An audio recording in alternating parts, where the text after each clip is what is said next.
you say you want to learn how to set up the perfect wholesale business? Oh my gosh, you came to the right place. Come on in! Guys, if you want to know this, please make a comment down below. Give us a little bit of subscribe action before we jump into the whiteboard. All right, so perfect wholesale business. So your question specifically was, hey Pace, we have a budget of about $3,000 a month. This is not for everybody. Okay, so the perfect wholesale business, you kind of have to reverse engineer. The reverse engineer is like, okay, what is your actual Mount Everest, right? Something we talk about in Owners Club. What is your Mount Everest? Your Mount Everest is multifamily, right? So if you want to do multifamily, that's not where your active income is going to come from. So we have to go and create active income, which would be kind of our base camp, right? Building base camp is how we get to our Mount Everest, right?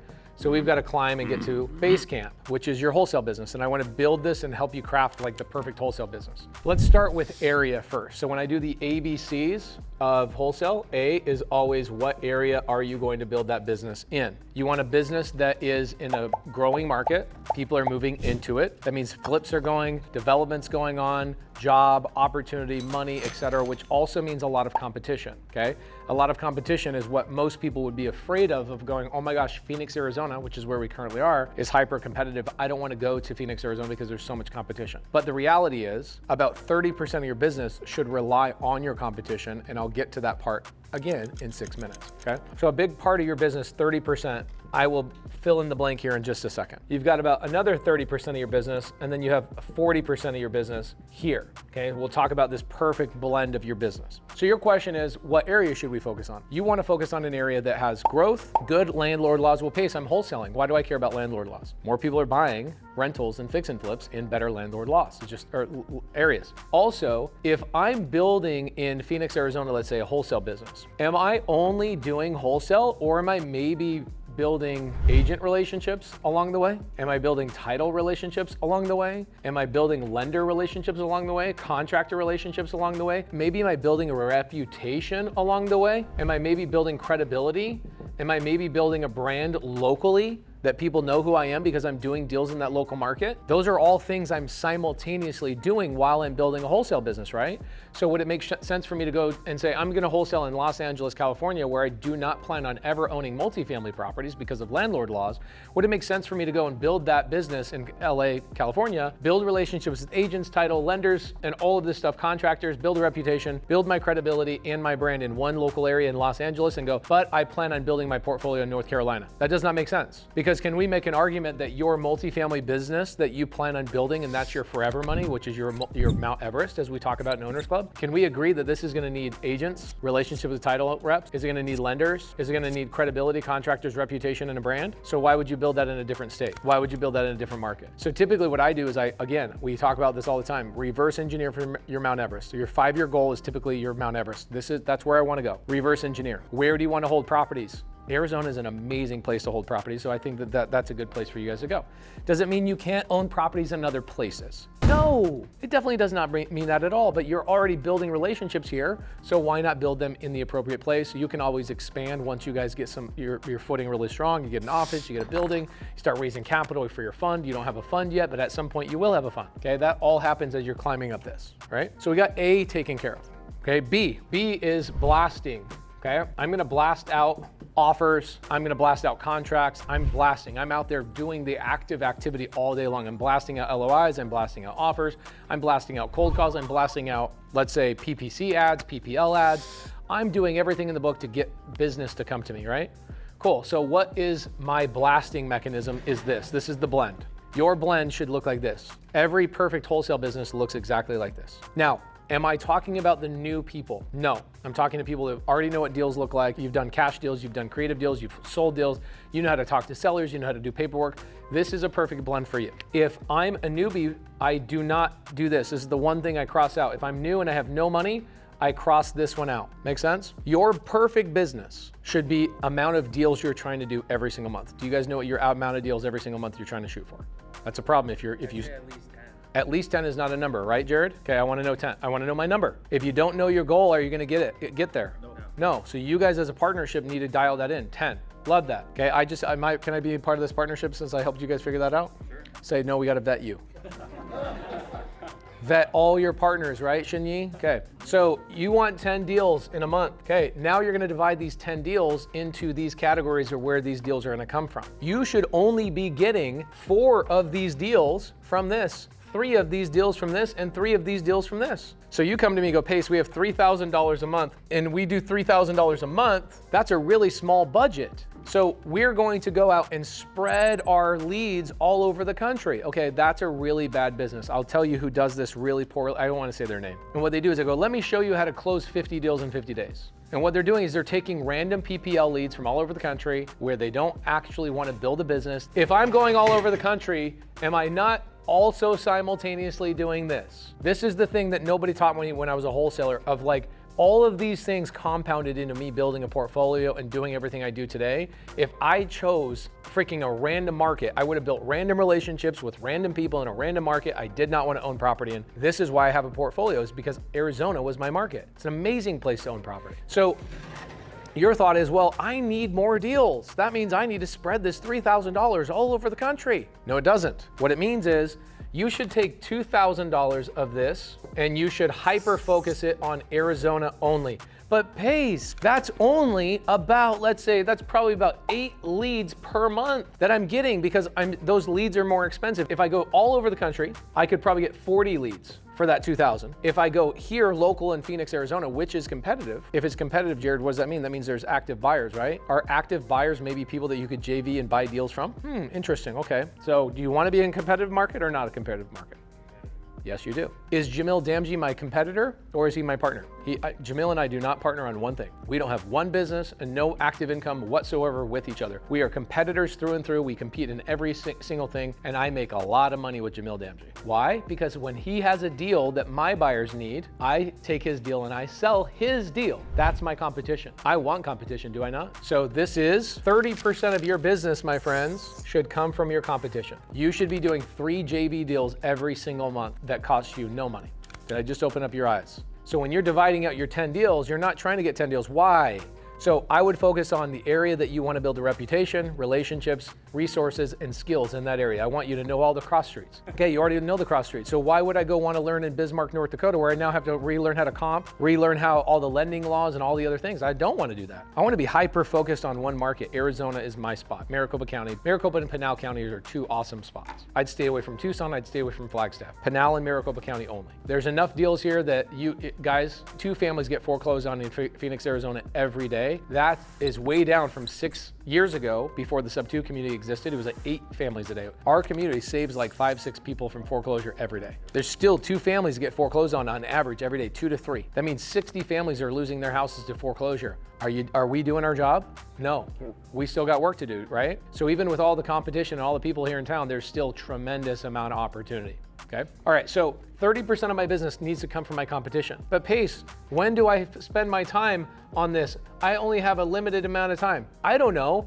Maybe when you're not wasting your damn time on 40 leads all over God's country, you only have 8 quality leads coming into a market that you actually want to buy. You spend your time on these other categories. Does that make sense? So only spend money in a market that you actually want to build a portfolio in, and only spend your money in a market that is highly competitive, okay? So what do I do? Well, Pace, why did you break this down into 2,000? Why not spend all 3,000 here? Well, because the other $1,000 should be over here. This is inbound leads, right? This is your inbound. You are paying for these leads. That's 40% of your business right now. That's where it should be, not 100%. You shouldn't be at 100% with your $3,000. You should be at $2,000 with your inbound leads, and you should spend $1,000 on outbound leads.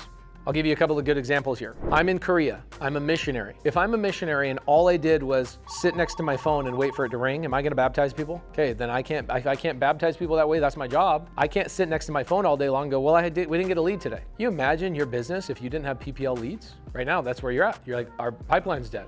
So you should have 30% of your deal should come from outbound leads. Where's a good place for outbound leads to come in? I would say maybe like LOI Blaster. Okay, LOI Blaster, I would say is gonna cost you probably about $600 a month. Okay, that's with PropStream, that's your software, that's your comping software, and LOI Blaster, all combined, everything all together, $600. If you can't get 2 to 3 deals out of this every single month, then you are smoking weed. You're not spending any time on this. Speak for yourself, moron. Oh my God, that is funny! Okay, like the no one left behind challenge, we're doing it this week, right? I'm doing LOI Blaster here in Phoenix, Arizona. I will spend less than $600 and I will get 5 contracts in 1 week. I'm calling it right now, I'll get 5 contracts. Start to finish, no pipeline. Blast the LOIs on Monday. By Saturday, I'll probably have 4, 5, maybe 6 contracts in 1 week, okay?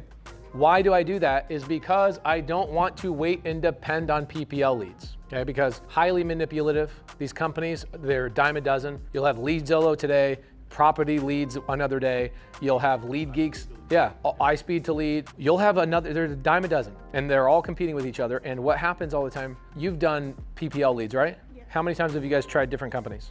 We've tried many different companies. Okay, so I'm building my business on a foundation of sand. What you'll realize is that this is not the foundation of your business at all, the inbound leads. You'll start realizing that if you had to go to your competition, you went to real estate meetups and you knew you had a list of top 50 wholesalers in town, and every Friday you texted those top 50 real estate agents or wholesalers at meetups, hey, what do you have for me to look at? What do you have for me to look at? What do you have for me to look at? What do you have for me to look at? What do you have for me to look at? What do you have for me to look at? What do you have? It's free, and you'll go, dude, we made 100 grand this month on just doing JV deals.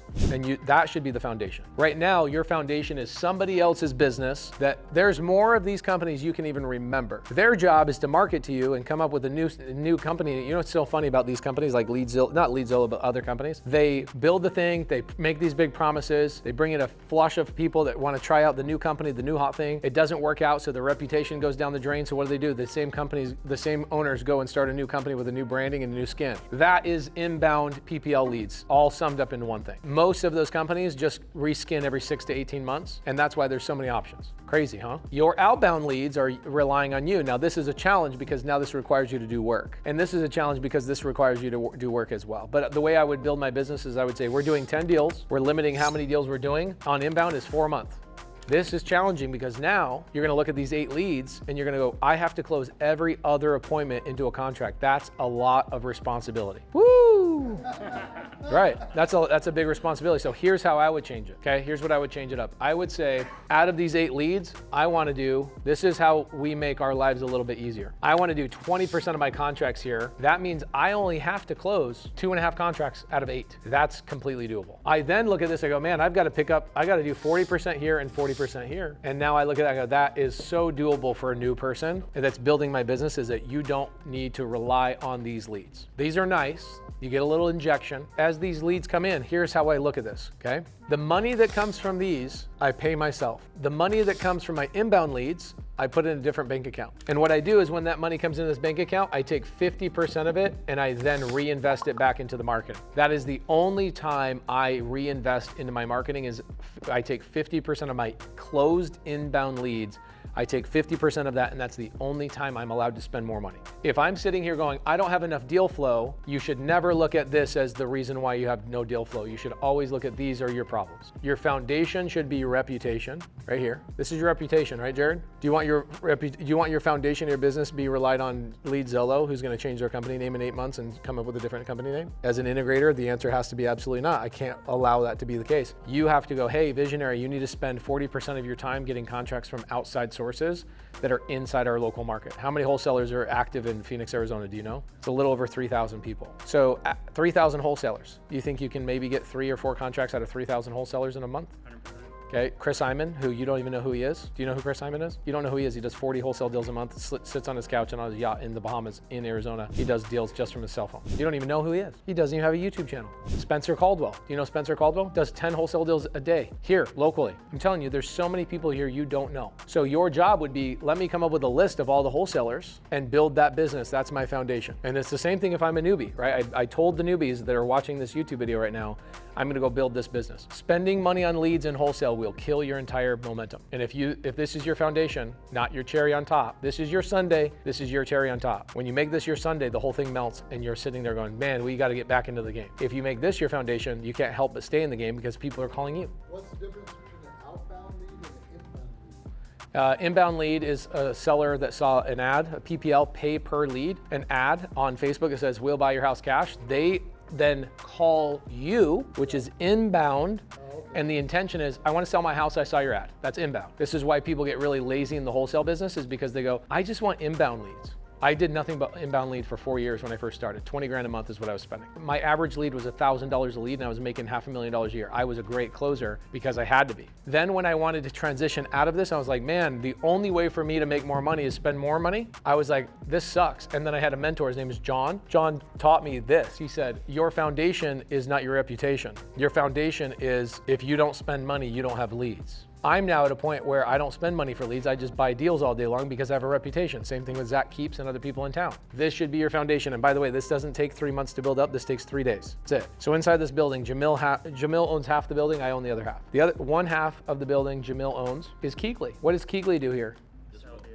So could you not go to them and say, hey, when we get a deal, can you guys comp it for us and tell us if you have a buyer? And you could then just go to all the wholesalers in town and just bring the deals to them and they could just build the deals for you?